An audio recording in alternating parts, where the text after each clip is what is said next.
Vortex is an area clearance and rest area clearance technique that can be used for 2-axis, 3-axis and 3+2 axis roughing. Vortex is a high performance roughing technique that allows us to run with much deeper cuts and much faster than we would with traditional roughing techniques.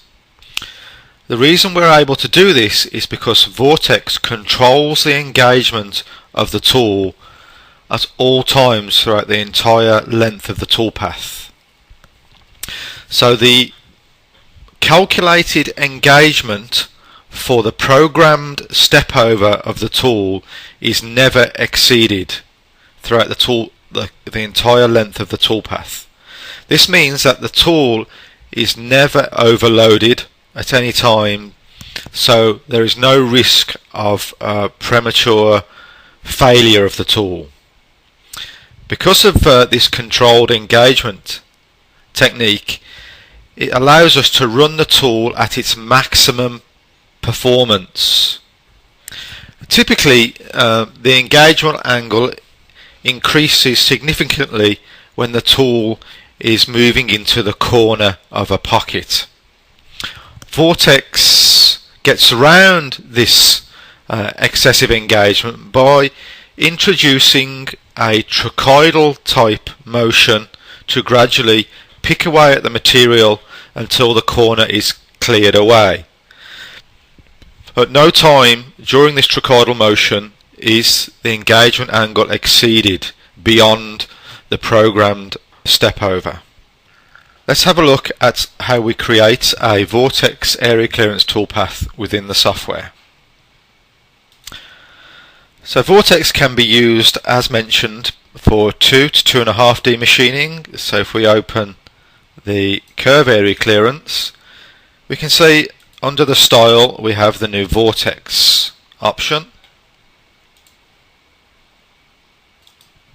and we also have Vortex available for 3D model area clearance. And again, here we can see, along with the raster offset model offset tool, we have the Vortex style. There is the addition of the Vortex options. Here we have 3 parameters: minimum radius, minimum point spacing and lift on air moves. Minimum radius is the minimum radius of the trochoids that are introduced to control the engagement, and minimum point spacing is the space between the points in the toolpath. Now these two values are defined as an expression, and they will change based upon the feed rate. If we come to our feed rate form, our speeds and feeds form, and I increase my feed per tooth to say 0.3, you'll notice the feed rate has increased to 3,502.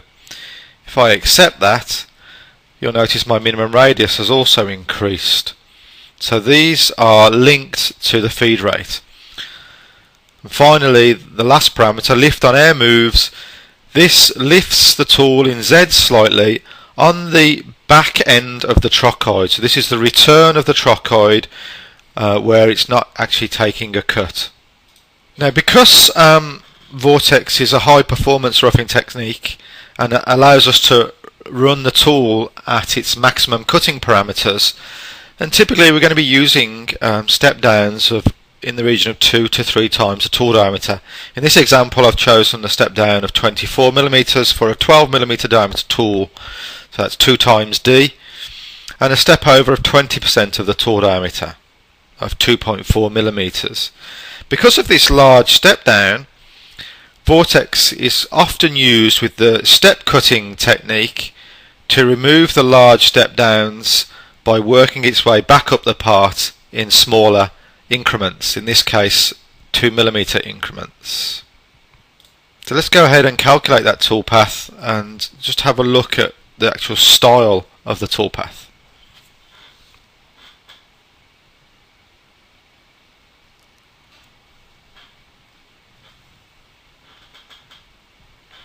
Okay, so there we have the completed Vortex toolpath. If we just take a look from above, zoom in, switch off our machine tool for a second. So we can see the toolpath looks quite different, or dramatically different, to a conventional offset roughing toolpath.